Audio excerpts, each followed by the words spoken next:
Funding for this program was made possible by the Committee for a Clean and Beautiful Glendale.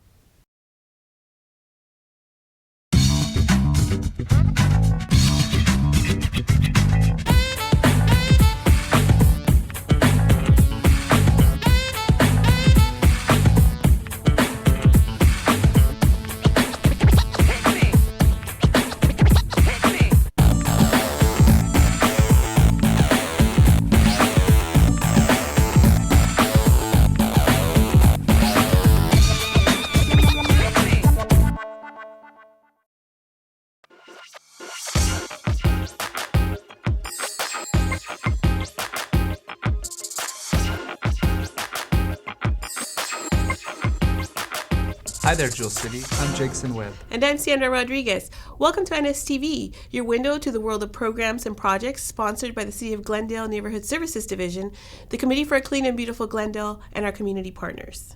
In this brand new episode of NSTV, we'll follow the junior ambassadors as they take an exciting field trip to the Shoal Canyon landfill and the city's recycling center, our new graffiti removal trucks, a beautiful gem home, and our volunteer appreciation dinner.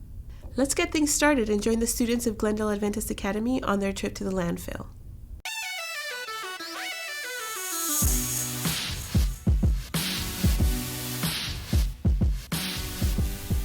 The Junior Ambassador Program is designed to teach middle school students the leadership skills needed to implement an environmental awareness program at their school.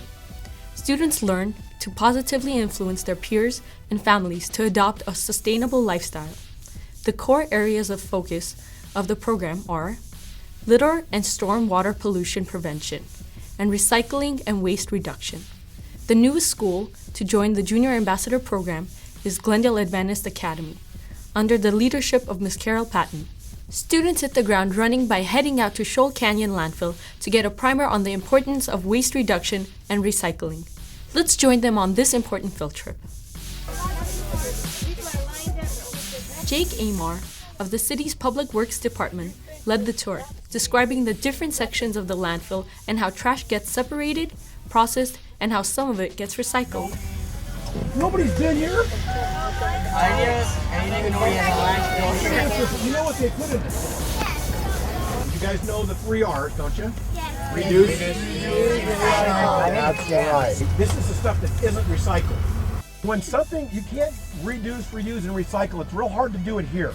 And once we get out where they're dumping the trash, you're going to see bulldozers, and you're going to see these things called scrapers. He takes that and they dump it on the ground, and then that tractor with the big blade on it, he pushes it in that pile. That big pile, that big grappling hook. Now that's kind of like those things at the bowling alley where you put a quarter in, you try to pick the bull stuffed animal, and you win it. That's a little bit bigger than those, okay? He loads that stuff into that machine. That's called a tub grinder. And it just grinds that stuff up into little teeny pieces. And you see where it's coming out the conveyor belt? See how that's how it grinds it up. Now, that's the stuff we use at the end of the day to cover the trash. Well, I was asked again to take a group of kids from a local school on a tour of the landfill. That's one of the better parts of my job because the general population does not have a clue at all as to really what goes on up at that landfill. And it's a pleasure for me to be able to go out at any age, from kindergarten kids up to senior citizens, and show them and explain to them the science, the money, the economic reasons of why it is so hard to run a landfill. Paper, cardboard, leaves, branches, grass, okay? These are what we call nature's plastics. You throw that in the ground, there's little bacteria. Students learned that every effort must be made beginning at home to keep metals from being buried in the landfill. If you look over here, you see all the tires. All the new tires have metal in them. Metal is a poison. Metal in the ground is poisonous because we recycle all the refrigerators, the water heaters, all that. We put them over there. It's not just like a big pile of trash. This place has got more regulations, or as many regulations as a hospital. And when people realize that, it makes them think a little bit more before throwing more debris into the trash can or just regular trash that can be recycled. So when all this gas is generating in the landfill, we don't want that going into the air. We send this gas over there and we make electricity out of it. And it's good to talk to the kids when they're at this age because it makes sense to them. They're open for learning. And they're going to go home and make their mom and dad do it. Because they throw something away, the kids are going to yell at them. There's nothing worse than having a kid yell at you all day. So I feel real good about this, especially with kids that are as well behaved as this group was. After the tour, students made a quick stop at Lower Shoal Canyon Park to have a discussion about how their image of the landfill had changed and to talk about what they had learned during the tour. Glendale's trash ends up there, and there may be recycling there, and it may be dirty. That's all we knew about a landfill before we took this trip. All we recycled there was the green waste, the tires, and what we call the white metal, which is the refrigerators, washers, dryers, things like that. What I learned from going on this field trip is they put eucalyptus over the landfill and all over the trash so it won't smell as bad. I learned that there's gases like inside the landfill, so they have like a big vacuum under it and it sucks it all out and sends it to a place where they make electricity. And my favorite part was seeing everyone like out working and how the eucalyptus goes in the machine and it processes and breaks it down. My favorite part was just learning about how we could be more green and help the environment and all about the greenhouse gases. My favorite part of the field trip today was learning how we could help our environment and how we can recycle and reduce the use of our trash. I learned that the landfill recycles a lot of stuff like dryers, washers, and refrigerators, and also they recycle like green waste to like bury all the trash.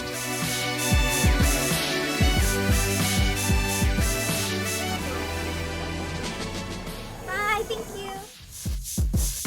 A few weeks later, students took a trip to the city's recycling center, where Tom Brady of the Public Works Integrated Waste Management Division talked about everything that can be diverted from the landfill. The recycling center serves as a central processing facility for recyclables collected from the city's multifamily programs. But I just want to give you a general overview of what's going on here. So that's large building is the processing building where they sort mixed recyclables. Residents and businesses who bring recyclable materials to the center can deposit them voluntarily or exchange them for cash. The center pays full market value for many recyclable materials. So anything metal can be processed fairly easily because it melts. We actually also have scrap metal bins on the other side of this wall here. Metals are easily recycled because they are melted down and used to make new products. Aluminum from beverage cans is a commonly recycled metal. Any bulky items, we pick up refrigerators, any appliances. Scrap metal, coming from old appliances and other bulky items such as mattress frames, is placed in separate bins. You're in one of the only states in the country that has a global warming act that's very effective in terms of requiring a lot of new measures to reduce global warming. In the state of California, it is illegal to place electronic waste in the trash. Batteries, fluorescent lights, televisions, computers, and all electronic items with a circuit board, such as VCRs, printers, stereos, radios, microwaves, and telephones, can be dropped off at the recycling center. Large electronic items can be picked up through the city's bulky item collection service. Residents must schedule a pickup in advance by calling 818-548-3916. But you're going to have to figure out ways of reducing the world's and your own carbon footprint, which means reducing your travel, walk and ride buses more and things like that. This is a big issue. Students had the opportunity to watch as recyclables were sorted into different piles and fed into balers for processing. If you look around, so there's cardboard, and this looks like a mixed paper pile here. There's aluminum, there's a glass pile, this is cardboard here. They're pulling it into various commodities. They're pulling out some straight trash at the very beginning. They try to separate some things that they can't use. They were surprised to find out that generally, far less energy is required to recycle products than is required to manufacture them from raw materials. In a storm, the water comes washing down the street. It goes down into a little catch basin. They're now installing those things. Tom closed out the tour by encouraging students not only to recycle at home and at school, but also by urging them to reduce stormwater pollution by not littering. During the tour, Tom even touched on the importance of conserving all natural resources, including water. by pointing out the Recycling Center's drought-tolerant perennial native landscaping. A big way to reduce waste is to try to replace high-maintenance plants like grass with perennial native plants or low-water plants. I've been doing this for a long time. We've been trying to get people to take out lawns and put in perennial low-water plants, native plants, in particular California natives, which grow here naturally, and with tree chip mulch around them. There's a lot of things you can do to reduce waste in the landscape, and this is using rainwater and reducing amount of lawns and using native plants that don't need extra. Once they become naturalized, they don't need any water. Now that the junior ambassadors at Glendale Adventist Academy have visited the landfill and the recycling center, they are well equipped to motivate their friends, peers, and relatives to reduce waste and preserve their natural resources. Throughout the school year, ambassadors can participate in various educational activities in addition to field trips. Be sure to tune into NSTV in the summer to find out which school will win the annual Middle School Recycling Challenge, and to see what else our young ambassadors have been up to. For more information about the Junior Ambassador Program, contact Sandra Rodriguez at 818-548-2877 or at sandrodriguez@ci.glendale.ca.us.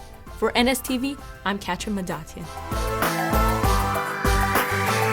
Thanks, Katrin. It's wonderful that the students at Glendale Adventist Academy are learning the ins and outs of waste management. I'm sure that their experiences on these trips will encourage them to remain ambassadors to the environment throughout their lives. Now let's take a quick break and see what's new in the world of neighborhood services. We'll be right back with NSTV after these messages. Hi, I'm Katrin Madatian, inviting you to join me and hundreds of volunteers at the 23rd Annual Great American Cleanup on Saturday, May 21st at City Hall campus in front of the Glendale Police Building. Each year, over 800 volunteers gather on the 100th block of North Isabel Street at 9 in the morning, where they're assigned to their very own beautification team. After checking in, the teams take to the street to spruce up, green up, and clean up the city. All volunteers get a free continental breakfast, a barbecue lunch, a commemorative event t-shirt, and more, thanks to our generous sponsors. Visit www.cleanupglendale.org for event details and to register. Or call Neighborhood Services at 818-548-3972. On behalf of Neighborhood Services and the Committee for a Clean and Beautiful Glendale, I'd like to thank you for keeping the Verdugos green and Glendale clean. I'm Katrin Madatian, and I'll see you at the cleanup.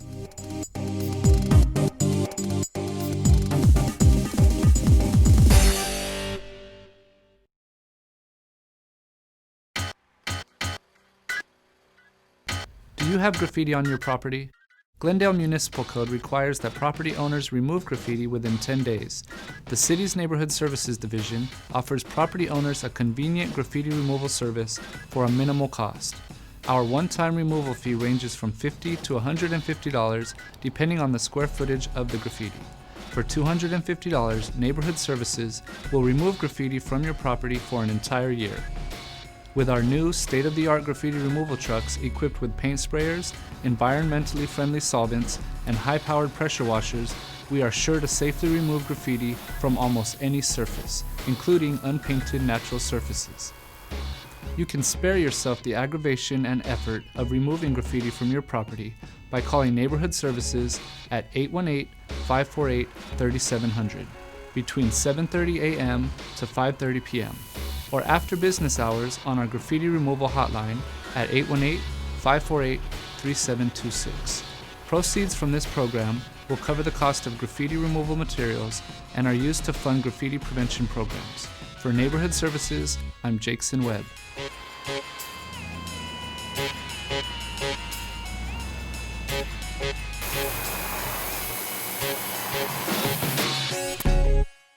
And now back to NSTV. Wow, it's impressive to see those new graffiti removal trucks in action. I'm sure it makes the field staff's work a lot more convenient. Yes, and much more efficient. Now, let's head out to the home of Steve and Jose Sogadi and find out how they keep their property looking so good year-round.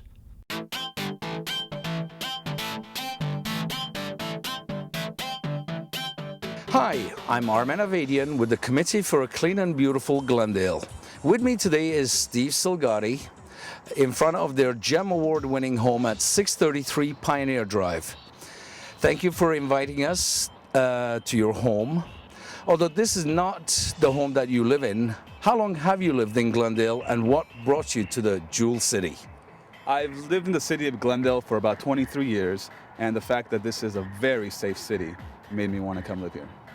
Excellent. I know that you bought this home a few years ago, and I do remember it, that it definitely did not look like this. How long ago did you buy it, and when was this home actually built? We purchased the home a couple of years ago, and it was originally built in 1923.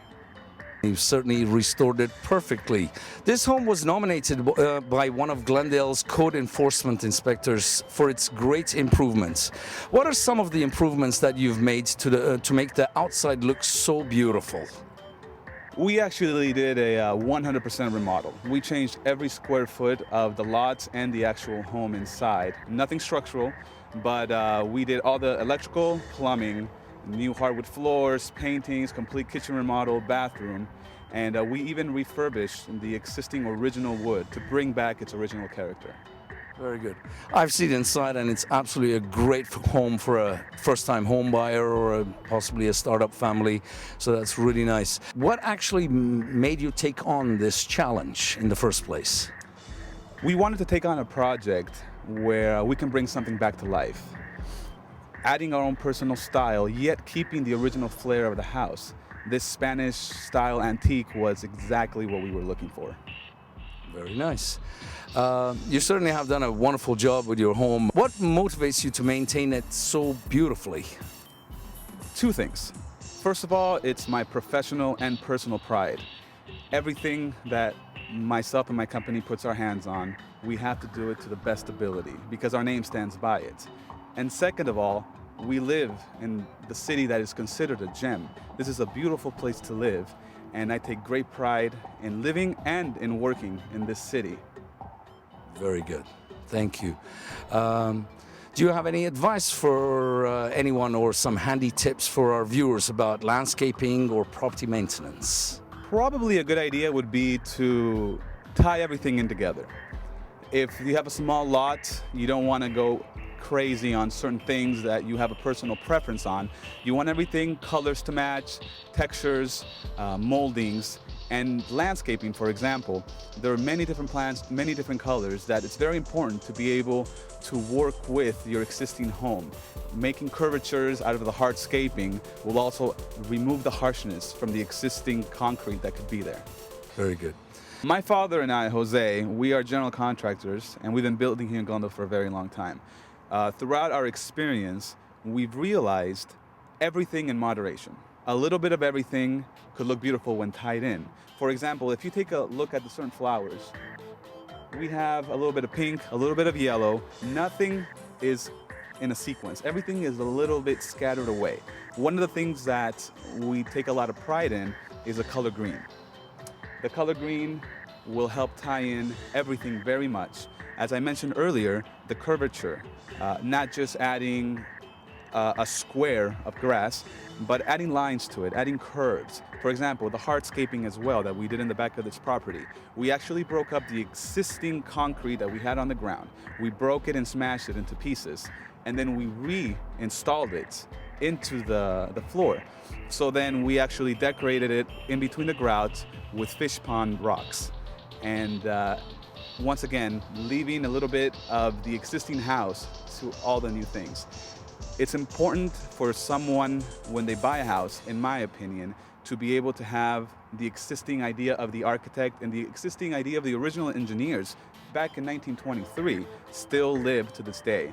And one day in the future, I hope that my projects, our company's projects, when they are remodeled 100 years down the road, they could still keep a little bit of their original idea that we had in mind. I'd like to congratulate you on behalf of the community for a clean and beautiful Glendale for being recognized for this GEM Award. And thank you very much. That's the official award right there.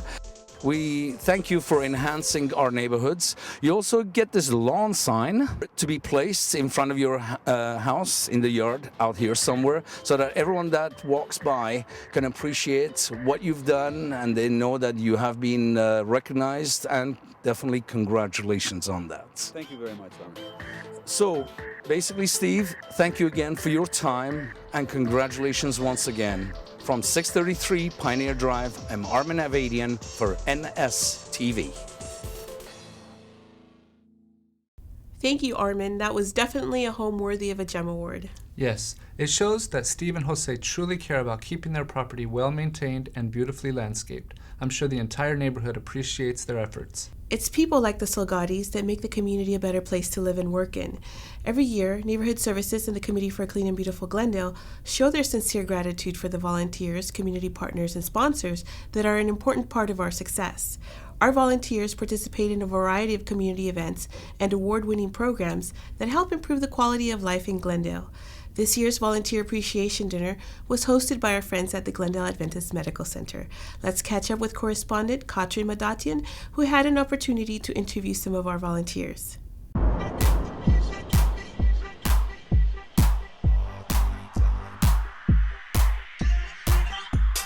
Hi, I'm Katrin Madatian with Neighborhood Services, here at the Volunteer Recognition Dinner. I can hear the music, the program must be starting. Join me as I interview a few of our attendees. With me, I have Assemblyman Mike Gatto.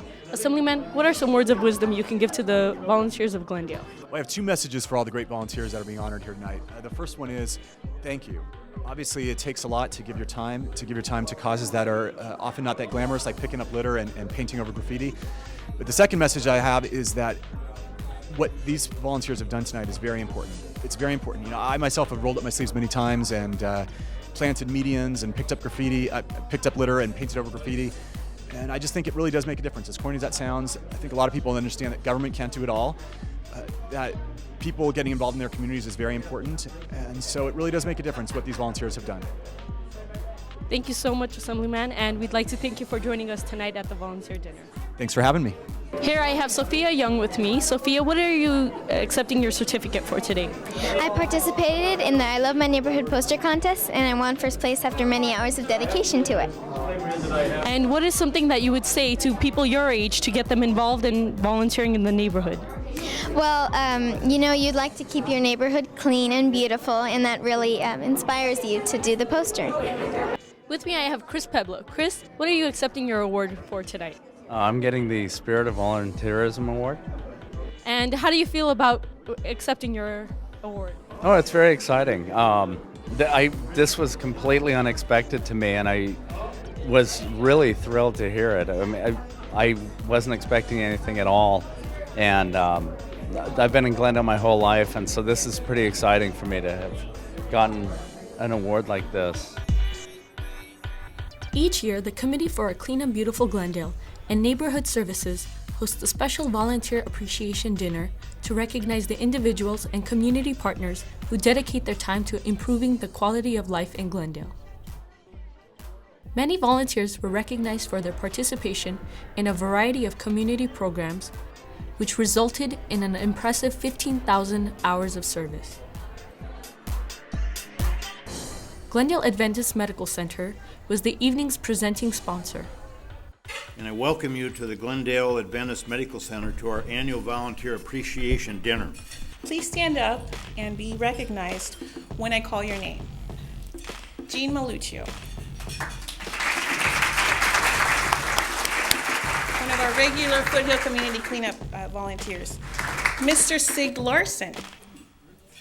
Another one of our Foothill Cleanup volunteers. Mr. Warren Beam.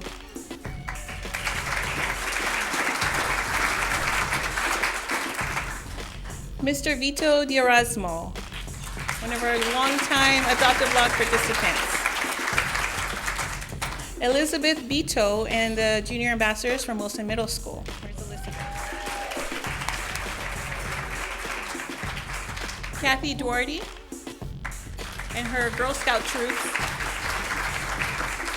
The Los Angeles Church of Christ.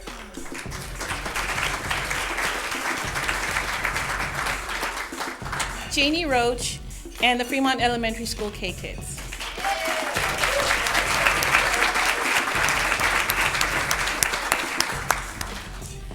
Fremont Park is home to a beautiful and thriving rose garden. If you had visited the park in 2009, you probably wouldn't agree with that statement. In January 2010, Marcia Sanchez Walsh, the president of the Los Angeles Tinseltown Rose Society, joined forces with the Committee for a Clean and Beautiful Glendale and Neighborhood Services to revitalize the garden. She recruited her friend, world-renowned rose expert Dr. Tommy Carnes, to help carry out her plan to replant the entire garden in one morning. Very ambitious. Dr. Carnes was able to secure a donation of close to 400 bare root rose bushes from Southern California's finest growers, and they did manage to plant all of them one Saturday morning in January. Marcia and Dr. Carnes and all the members of the Rose Society, would you please stand up so we could recognize you?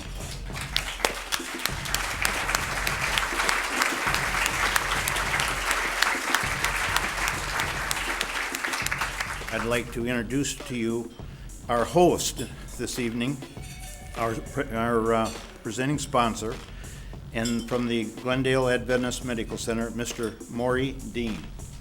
We appreciate the Committee for a Clean and Beautiful Glendale. Glendale is a place that's near and dear to our heart, and we've been here 106 years in Glendale. So Glendale Adventist began as the Glendale Sanitarium down about Broadway and Isabel, somewhere down there. There was something called the Glendale Hotel that we purchased back in 1905 from Leslie Brand. Our community is important to us. The reason Glendale Adventist is here is for the Glendale community. That is the reason that we're here, and we want to serve in partnership with organizations like yours, and so we appreciate what you're doing to make Glendale a better place, and I hope that your committee continues to make a difference in our community. I'm pleased to announce to everyone today that Glendale Adventist Medical Center became an entirely smoke-free campus on January 1st of this year. Let's give it up for them right now. The first special award was the Lifetime of Beautification Award, presented posthumously to the former Committee for a Clean and Beautiful Glendale member Arnold Milner. Our family here to accept the Lifetime Beautification Award on his behalf. The wound is still fresh at this point for the loss of our dad, but he definitely took pride in whatever he did, and he was always happy to come back with stories on everything that was going on. And it's nice to know that the programs will continue even though he is not here, and he will live on through the programs that are going on. Thank you. Chris Waldine, General Manager of Jay's Maintenance, was presented with the Hometown Hero Award. We appreciate you. We appreciate everything you do. Would you please come up here? Just being here tonight, I feel it reminds me why I feel so lucky to live and work in the city of Glendale. You know, as a cleaning company, it made sense to partner up with Clean and Beautiful Glendale to help keep Foothill Boulevard clean. I think one of my favorite parts of the Foothill cleanup is the fact that they get so many teenagers involved, and they show them at that early age what it means to get involved and how important that is to be a big part of the community. So anyway, thank you very much for this honor. The Kiwanis Club of Glendale was honored for its involvement in the construction of the second Eco-Community Garden on Monterey Road. We don't expect people just to sign up and become a member without getting involved, and this club is very fortunate to have some great leadership we got going on the community garden idea. It was a lot of work and a lot of fun. We had a lot of people there, and it wasn't just our club. I mean, there was Glendale Green, Glendale, and kids from Daly High School came over and cleaned the grounds before we started. It was a volunteer project. If you got something for us, let us know and we'll be there. Thank you. The Spirit of Volunteerism Award went to a special individual who truly enjoys the satisfaction of doing something positive for his community just for the sake of bringing happiness to others without expecting anything in return. To build all these beautiful decorations that you see here. I grew up here my whole life, and then my parents would load us in the Country Squire and take us down Brand Boulevard, and the tunnel of lights was just absolute magic to me, and I loved it. And then I got the opportunity to kind of participate in doing the same thing. This is astounding to me. Thank you very, very much for this award. I really appreciate it. On behalf of the One corporate sponsor stands out from the rest each year. Lakeside Community Healthcare's involvement in our programs throughout the year did not go unnoticed. On behalf of Lakeside, I'd like to thank the committee for this honor and also for the dedication that the committee Presents for keeping all the activities that go on to keep Glendale clean and beautiful. I also would like to commend all of the citizens of Glendale for all of their efforts in keeping this a wonderful community, and we look forward to helping out the committee in many years to come and partnering with them. Thank you. I have the honor. Wilson Middle School science teacher Miss Arlene Milton was honored for her ongoing dedication to the Junior Ambassador Program. It was created to recognize a special individual who has devoted a large part of their life to the preservation and beautification of this city. So tonight we're honoring Miss Arlene Milton from Wilson Middle School. My junior ambassadors have been around for now about 6 years, and I'd like to thank Mrs. Elizabeth Beto for stepping up on several occasions for pitch hitting for me. The junior ambassadors, we basically pick up bottles, trash. We try to remind the students at Wilson to please keep the school clean. We have a little motto, keep it clean, think green. And we put that like everywhere. We're trying to encourage all the students at Wilson to keep the campus as clean as possible. We have some 6th graders who have joined us this year, thanks to Mrs. Beto, who are kind of the driving force right now for all kinds of incredibly great ideas. And I think junior ambassadors will continue now for many more years, with or without me, but hopefully with me. Thank you very much. You arrived at the time when we're going to recognize our last volunteer. The Volunteer of the Year is someone who embodies the spirit of the Committee for a Clean and Beautiful Glendale. And he or she is an outstanding individual who actively helps deliver more beautiful, cleaner, and improved neighborhoods. And finally, top honors went to our Volunteer of the Year, Mr. Joe Scopacasa. I want to thank Sandra Rodriguez first for putting up with me and helping me out. When I retired here in Glendale, I said, this is the city I want to live in, and maybe I'll stay here for the rest of my life. I love this city, and I'm going to make darn sure that it's clean and everybody follows it. So, and thank you, everybody. Thank you. At the end of the evening, our hardworking volunteers were inspired and motivated to sign up for the rest of the year's community service events. Thank you for joining us this evening as we thanked all of our volunteers and the great help that we get from all of them. And we'd like to see you out there. Why don't you sign up for our next event, which is the Great American Cleanup, through cleanupglendale.org. And we hope to see you there. Congratulations to all the volunteers who were recognized at this year's awards dinner. We look forward to seeing your wonderful accomplishments in 2011. Well, that's all the show we have for you today. We hope you enjoyed it. If you have any suggestions or comments, please email us at nstv@ci.glendale.ca.us. Or you can call us at 818-548-3700 for more information about our projects and upcoming events. Be sure to connect with the Committee for a Clean and Beautiful Glendale online on Facebook, Twitter, and YouTube at Glendale Clean. And don't forget to visit the Neighborhood Services website to sign up for our free electronic newsletter. Until we see you again, please remember to keep the Verdugos green and Glendale clean. For NSTV, I'm Jackson Webb. And I'm Sandra Rodriguez. Thanks for watching. And then my turn retire. But, whoa! Students hit the ground running by... I was like... I kind of eat it, that's why. Filtered. Allow me to get the lawn sign. Beautiful! Yay! Blah, blah, blah, blah, blah, blah, blah, blah, blah, blah, blah. Funding for this program was made possible by the Committee for a Clean and Beautiful Glendale.